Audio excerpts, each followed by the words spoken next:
11.5, in which we're going to start delving around inside images.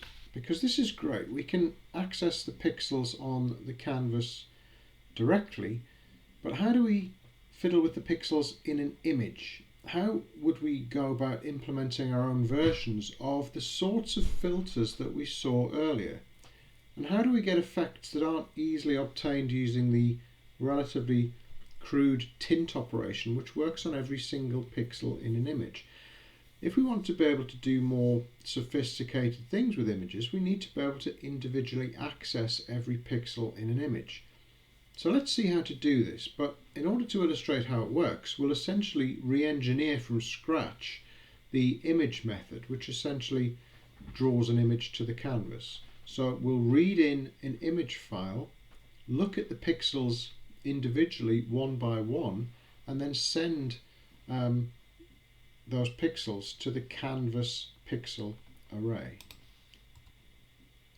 So here is the code to do this using the sunflower as an example. So we'll just make the canvas the same size as the image, just to make things straightforward.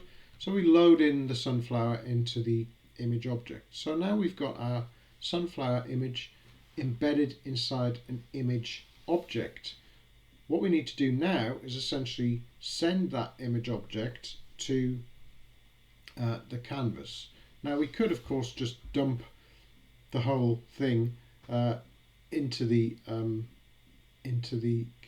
canvas array, but we want to individually access every single pixel in this image because we might want to do things with them later on. So here we load in the canvas pixels, but we can also individually load in the pixels array for the image. So here we load in the pixels array for the canvas, here we load in the pixels array for the image. So we call load pixels on the image, and that basically gives us access to the pixels array in that image. Okay, so we've got two different arrays of pixels to deal with. We've got the canvas array of pixels, which is essentially the display, and the image array of pixels, which is the sunflower that we've loaded into our app. So here we loop over every pixel in the image in turn, okay? And again, we scan.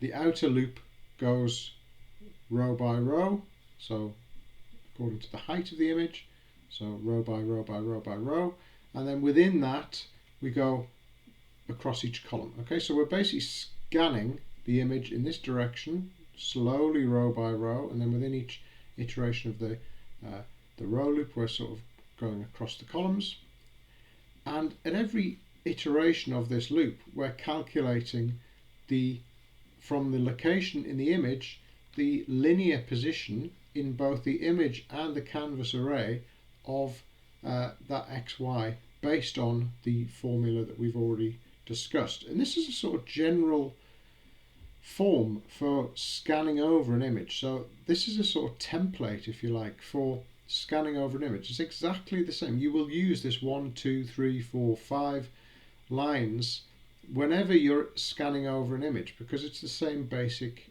thing that we need to do. We go row by row, and then within each row, column by column, and then work out the position in the linear arrays of the current position in the grid that we're looking at. Okay, so here we just pull out the appropriate pixel from the image pixels array. So remember, we're dealing with two different image arrays, two different pixel arrays. We've got the one attached to the image file, but we've also got the image object, but we've also got the canvas pixels array. So here we basically just we calculate the position in the linear array, and then we get the images pixel at the lock position, and we do that 3 times here. And we need to basically, what we're doing is we're basically inspecting the pixel in the image and saying, okay, what's your red, green and blue value? Now we do this explicitly because we might want to do something with those values later on, say if we want to do a filter, for example. So all this basically says is take the lockth pixel from the image pixels array and extract the R, the G and the B. Now we do that using the red, the green and the blue method. So you'll remember that every element in a pixels array is basically a color object, and a color object is basically just a bag of values. It's a red value, a green value, a blue value, and a transparency, an alpha value, and that's all really a color is. It's just a little bag of values. And what these three methods do, the red, the green and the blue, is basically take in a color object, either this one, it's the same object obviously, but we basically just copy it in 3 times. And the red method basically looks at that object and says, okay, what is your red value? This one looks at the object and says, what is your green value? And this one says, what is your blue value? So we copy the RGB values for the pixel in the image, and then if we want to do any image processing on those values, then we would do it here. Okay, but all we do here is essentially create a new pixel or create a new color object using the values from the image that we've just looked at. Okay, we create a new pixel essentially and then copy that into the canvas pixel array.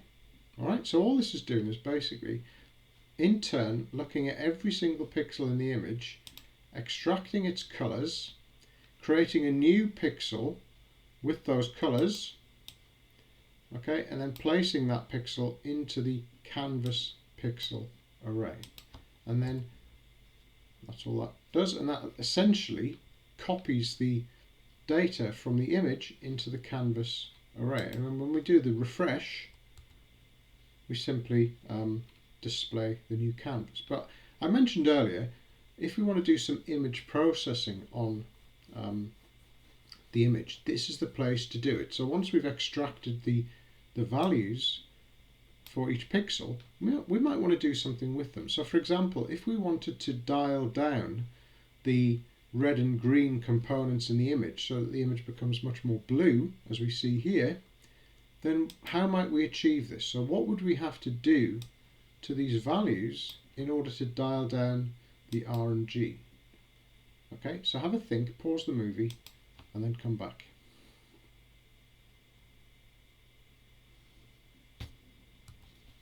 Well, to dial them down, we might, for example, just divide them by 2. Okay, so we might divide, for example, the R and G components by 2, and here's how we do that here. So we've essentially got the same code, but instead of just placing the values directly into the color constructor, we say, okay, create me a new pixel with these values, but with the R and the G values divided by 2. Leave the B untouched. Okay, so this will create a new pixel, which is basically a copy of the current pixel in the image pixel array, but with the R and the G values divided by 2. So it lowers the intensity of the red and green values. So we might also want to make graphics manipulation interactive by tying it to the mouse. So here's an example of how we make an image increasingly brighter as we move the mouse pointer across the screen. So we make it brighter as we move the mouse pointer across to the right, and you can see that there, and then as we move the mouse pointer left, it gets dimmer, brighter, dimmer, and so on. Okay. Now, of course, we don't have to individually alter every single pixel to do this. We could just use the tint method, but because we're getting under the bonnet of these filters, we need to talk specifically at the pixel level. And also in the workshop tasks, we'll specifically link the mouse to specific regions of the image. So here's our code, and again, it's on Blackboard, and here again, we have the basic template for iterating over every pixel in an image. So again, we go row by row here, and then within each row we go column by column. And again, what we do with the pixels determines, so everything up to here is basically, for every pixel, get get the value of the pixel, get the information about the pixel, and then the image processing that we want to do will be after that. But again, this is the same sort of basic template for accessing every pixel in an image. You'll want to do this generally all the time. You might not want to get the individual components necessarily, but certainly up to here, okay, these 1, 2, 3, 4, 5, 6 lines of code will be pretty much exactly the same whatever you're doing with any image. Okay. So what we do differently for this image is to scale the intensity of each RGB value by some multiplier, and the multiplier is calculated in terms of how far across the canvas the mouse is. So this is the multiplier here, okay, which we call adjust brightness. So adjust brightness is a sort of multiplier which has the, basically it's a real value in the range 0 to 1. Okay, so if, for example,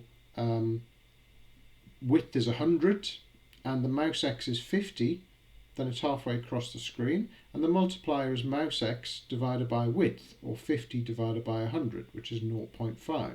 So we would multiply the R, the G and the B by this 0.5, which would basically cut in half the intensity of every pixel in terms of its colour, right? So we simply calculate this multiplier based on the current position of the mouse, okay? And obviously if the mouse is all the way across to the right, then it's, say it was 100, then it would be 100 divided by 100, and it would be 1, okay? So we essentially just don't change the values. So by simply calculating some multiplier here, we can then adjust the intensity of each of the pixels, the R, the G and the B value, and we can simply constrain those to be within 0 to 255, so in case something's gone wrong, we just basically stop them looping around from, if you add 1 to the 255, it'll go around to 0 again, so we just constrain them in that range just to make sure we don't get any errors. And then essentially what we do is we just make a new colour object, a new pixel if you like, with those scaled values, and then drop it into the canvas pixel array.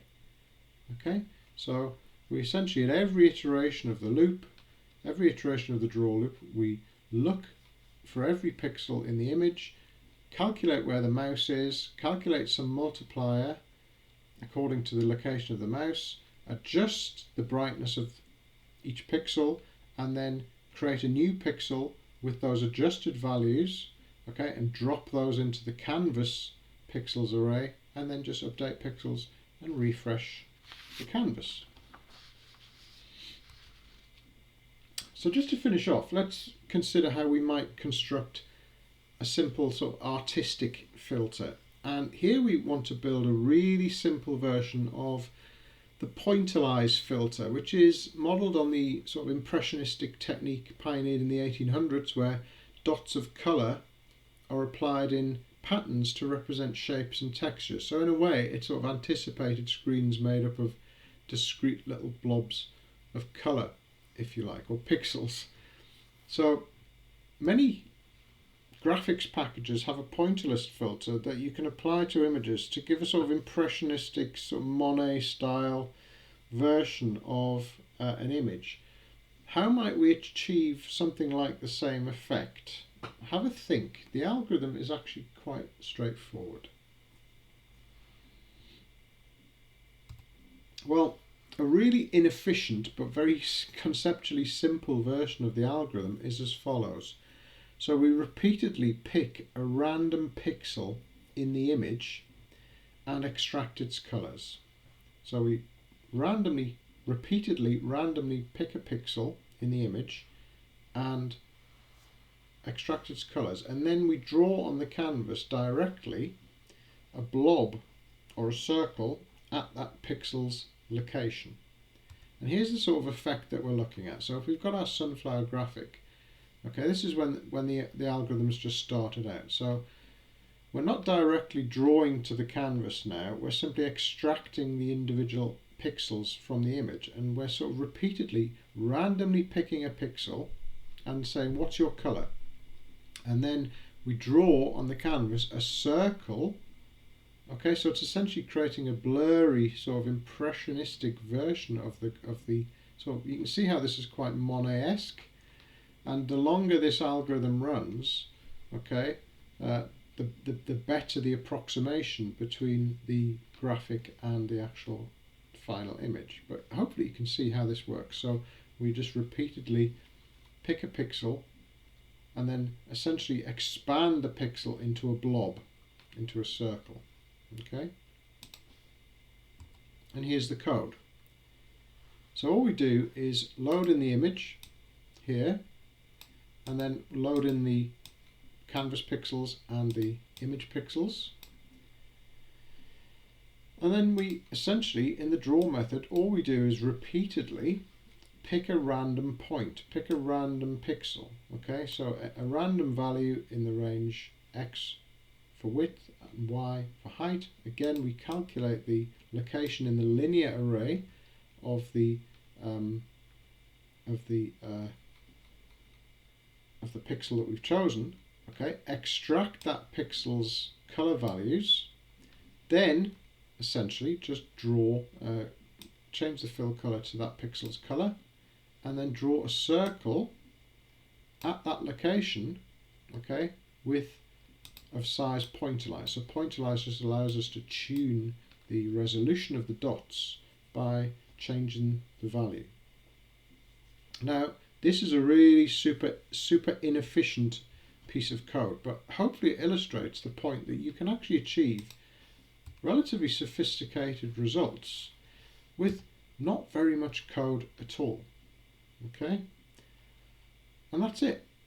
So I hope you've enjoyed the course and that you've seen how, with a bit of planning and a bit of thought, as we just said, you can achieve quite sophisticated results for your programs using not much code at all. The art is all in the planning.